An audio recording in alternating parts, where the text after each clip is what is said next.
Hey everyone, welcome to God's Plan Your Part Year 2, where this year we're reading through and studying the entire New Testament one chapter at a time. Thanks again for joining us in discovering God's plan and your part in it.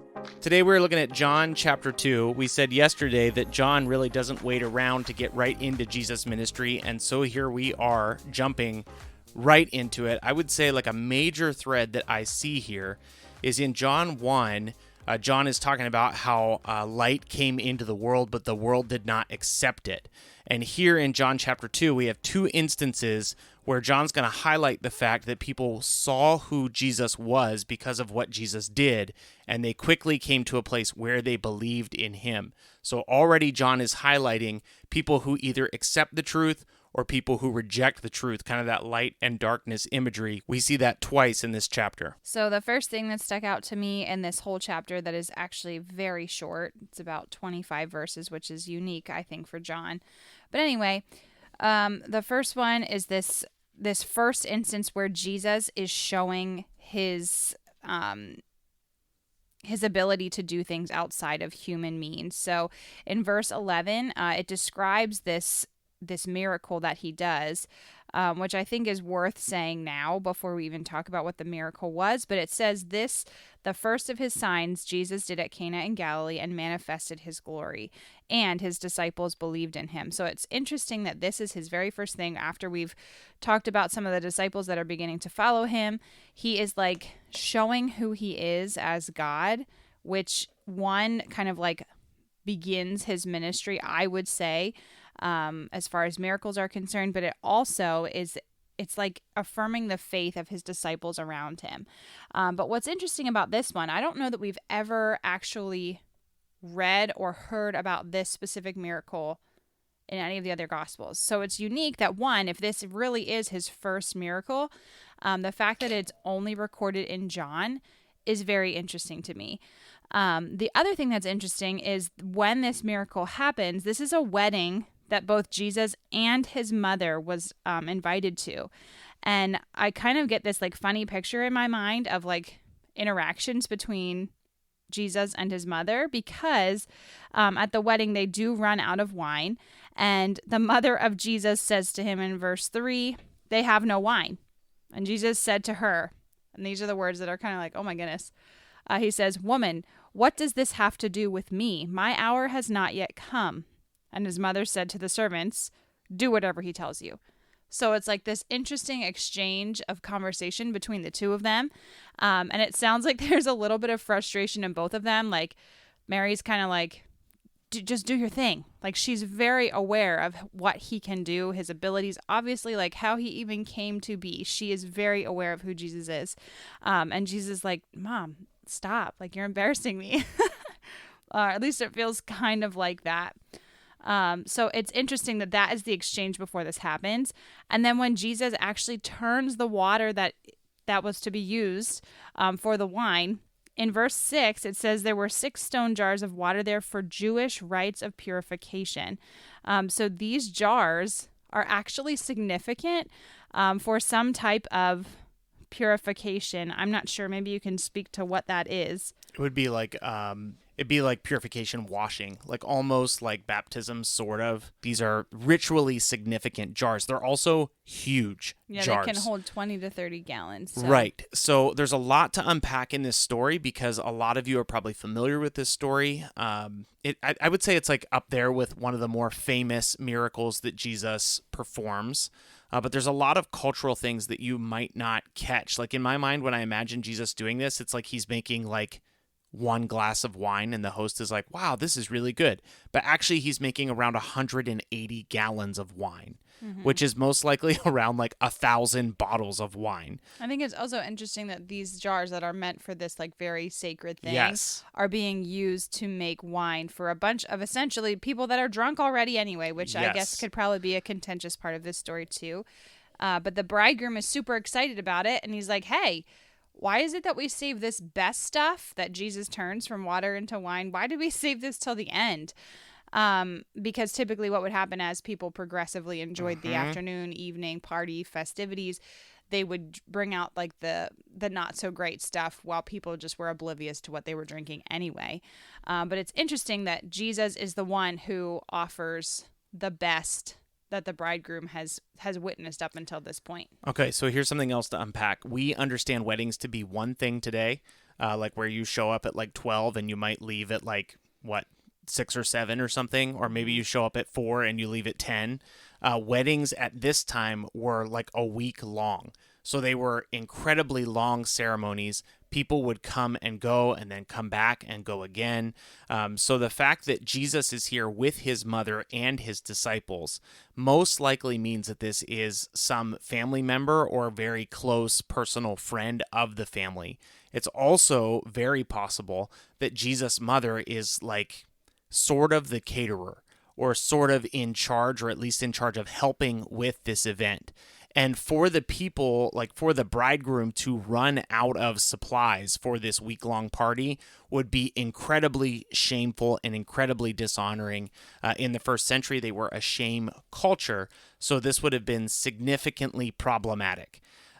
So some people actually say that the reason they run out of wine could be because Jesus and his disciples showed up and started drinking it when it was almost gone. So one of the reasons that Mary points to Jesus to solve this problem is because Jesus actually caused the problem.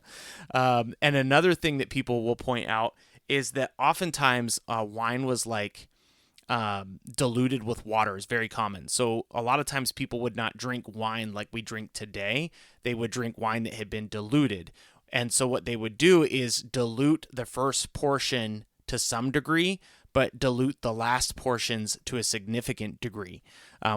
They make no mistake about it. This is wine. Like this is like people will say like, well, he didn't make wine. He made grape juice, or he made like a really good drink that wasn't alcoholic. Like that's nonsense. Like this is definitely wine, and it's definitely very good wine that Jesus makes. And you made a great point. Like a lot of times, because the people had drank so much, they would give like less and less good wine, more and more watered down wine. But what Jesus is making is significantly good. And the host points that out. So Jesus in this moment protects his mother from shame, protects this wedding party from shame, and also proves that he is who he says he is. And if you look at verse 11, the first signs Jesus did at Cana in Galilee and manifested his glory, and his disciples believed in him. So like they see this happening and they're like, oh my goodness, like he is definitely who he says he is. And John is going to have this theme of Jesus doing miraculous things and people either accepting him for who he is or denying that he is who he says he is. So then we have 2 more stories throughout, and the one we've actually discussed and seen before in other Gospels about Jesus cleansing the temple. I think there's a little bit of different perspective perhaps from what is being accounted for in this specific instance of this cleansing the temple, mostly because it says that he actually makes a whip of cords. I don't know that is that unique to this gospel. It's a little bit more detailed than the other like we see Jesus drive out the money changers in other gospels, yes. But this one is like a little bit more intense. Well, and then he also, in verse 16, it says he told those who sold the pigeons, take these things away. Do not make my Father's house a house of trade. Mm-hmm. And I think that speaks a little bit more to what was going on. Like we know that people were being like tricked into paying essentially to have their sins forgiven or whatever needed to be done. But in this instance, it even like goes a step further as to like what they were trading their money for, or like, is this about sacrifices and things like that? Is that what that's pointing to? So there's like a pilgrimage aspect to this. People would travel very far to be able to offer sacrifices at the temple. And so if you think about making a pilgrimage, you're not necessarily going to travel with all the animals that you are expected to sacrifice. And so most likely what's going on here is that these money changers are selling like animals that are fit to be sacrificed at exorbitant rates and basically setting up like a temple trade where they can get rich off of trying to provide provision for these people. So it's like something that would have been kind of like maybe like a little bit of a go-between, but still not like not evil motivations, I guess. But here, like the greed is just on full display. And so part of the reason that Jesus is casting these people out is because, one, trade's not supposed to be happening there in the first place, and two, they are financially taking advantage of people who are trying to come to a place of worship. So imagine trying to come and do what God has asked you to do, and greedy people trying to take advantage of you, perhaps even preventing you from doing what you sought to do in the first place, just so that they can get rich off of your desire to honor God. So Jesus is rejecting that outright. And he drives the people out with a whip, which is one of the stories I always like to point out when people talk about how Jesus was always nice and Jesus was always kind and Jesus was always loving. It does not seem like he was nice and kind in this situation. And help me understand this maybe a little bit better. In verse 17, so this is like also what he's talking about, this his father's house of trade. It says his disciples remembered that it was written, and this refers to Psalm 69:9, which says, "Zeal for your house will consume me." Mm-hmm. What is that saying? You can see that he has incredible passion for the house of the Lord. Like, he is passionate about ensuring that worship is correct and that worship is not corrupted. And so here he is like basically cleaning house and making sure that the worship of God is not impeded and is unrestricted. So like the idea of zeal, I just looked this up while you were talking. This zeal for God would ultimately lead him to his death. So like he's committed to God the Father because he is God himself. Yeah. And so he is passionate for the mission and passionate for the worship of God because he is God. Mm-hmm. And so it is, overwhelming him. There is some debate and some drama about this clearing out the temple situation. If you've been tracking with us every day, we just finished up Luke, and you can see Jesus clear the temple out essentially right after the triumphal entry, like when he rides into Jerusalem, the people are waving the palm branches and saying Hosanna.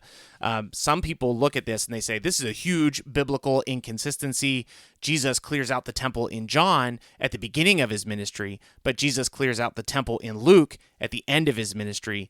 A lot of scholars believe Jesus did this at least twice. I was going to say, because once I at the beginning and once at the end. I was like, wait, I thought this was like after the triumphal entry. And you think about the nature of people, the nature of business. Jesus' ministry lasted for 3 years. It's not out of the ordinary for these businessmen to return after Jesus has caused quite a stir. It's not odd that Jesus would have run them out of there twice.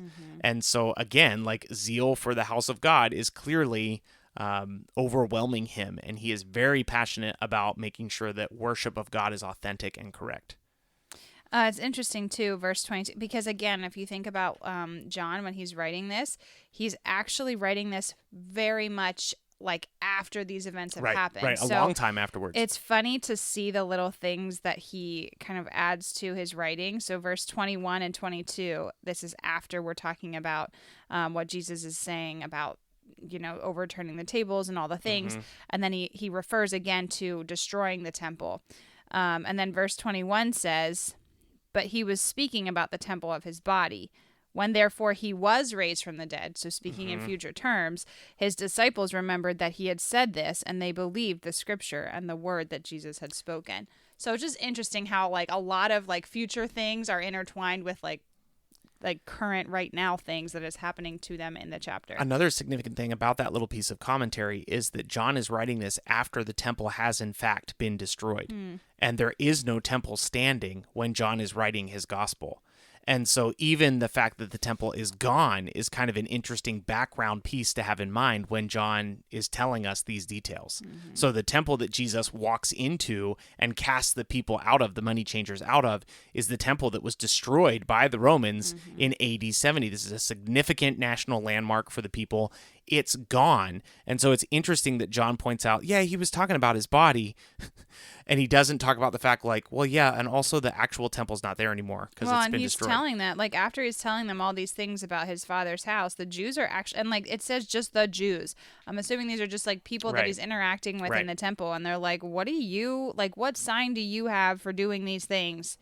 And he tells them, well, just destroy it, and in 3 days I'll raise it up. And they actually take great offense to this because, like you were saying, this great historical landmark, it's been 46 years to build it.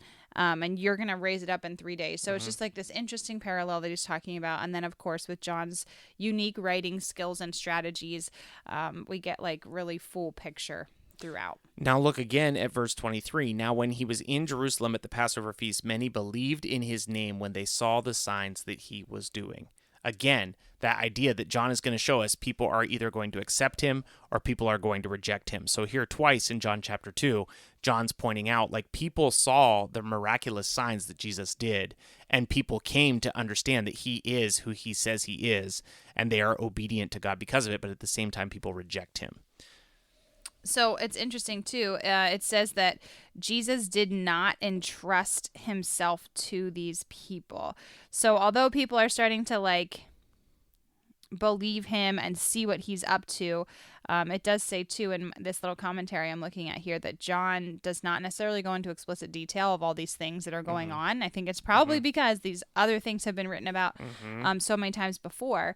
But it says in verse 24, Jesus on his part did not entrust himself to them because he knew all people and needed no one to bear witness about him, for he himself knew what was in man. And again, this is just showing our Bible says it shows his deity. It shows his God form. He doesn't need to like have, I guess, almost like that affirmation of people in order to like do what he needs to do. Well, because he is who he says he is. Yeah. So he doesn't need anybody else to affirm that because it's very obvious and evident that he is.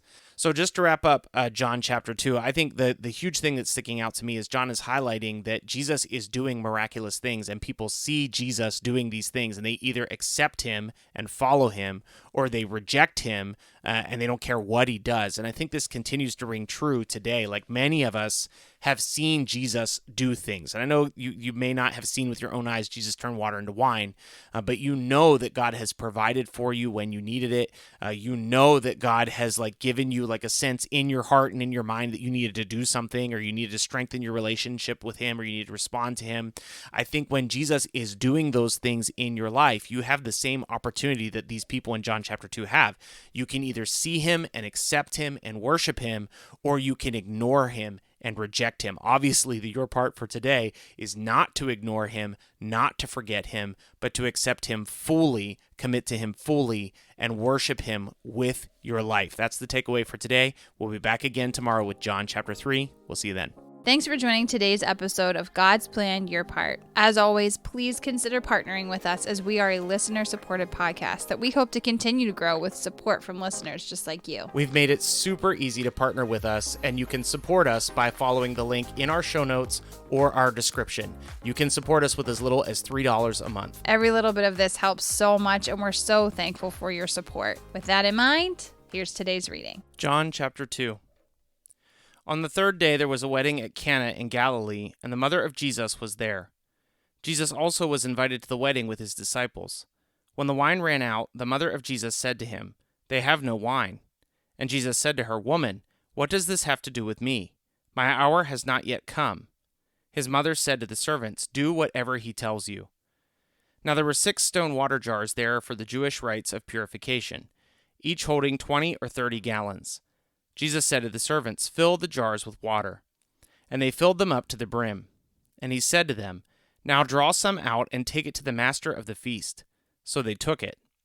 When the master of the feast tasted the water now become wine, and did not know where it came from, though the servants who had drawn the water knew, the master of the feast called the bridegroom and said to him, "Everyone serves the good wine first, and when people have drunk freely, then the poor wine. But you have kept the good wine until now." This, the first of his signs, Jesus did at Cana in Galilee, and manifested his glory. And his disciples believed in him. After this he went down to Capernaum, with his mother and his brothers and his disciples, and they stayed there for a few days. The Passover of the Jews was at hand, and Jesus went up to Jerusalem. In the temple he found those who were selling oxen and sheep and pigeons, and the money changers sitting there. And making a whip of cords, he drove them all out of the temple, with the sheep and the oxen. And he poured out the coins of the money changers and overturned their tables. And he told those who sold the pigeons, "Take these things away. Do not make my Father's house a house of trade." His disciples remembered that it was written, "Zeal for your house will consume me." So the Jews said to him, "What signs do you show us for doing these things?" And Jesus answered them, "Destroy this temple, and in 3 days I will raise it up." The Jews then said, "It has taken 46 years to build this temple, and will you raise it up in 3 days?" But he was speaking about the temple of his body. When therefore he was raised from the dead, his disciples remembered that he had said this, and they believed the scripture and the word that Jesus had spoken. Now when he was in Jerusalem at the Passover feast, many believed in his name, when they saw the signs that he was doing. But Jesus on his part did not entrust himself to them, because he knew all people, and needed no one to bear witness about man, for he himself knew what was in man. Thank you so much for listening to today's episode of God's Plan, Your Part. Don't forget, you can find us on just about every social media platform and YouTube. Let us know what you thought of today's episode, and if you have any questions, go ahead and post them there. You can also reach out to us directly at godsplanyourpart@gmail.com. As always, if you don't have a Bible, or if you'd like to use the one that we use, reach out to us via email and we'll be happy to send one to you. Thanks again for listening. We'll see you again tomorrow.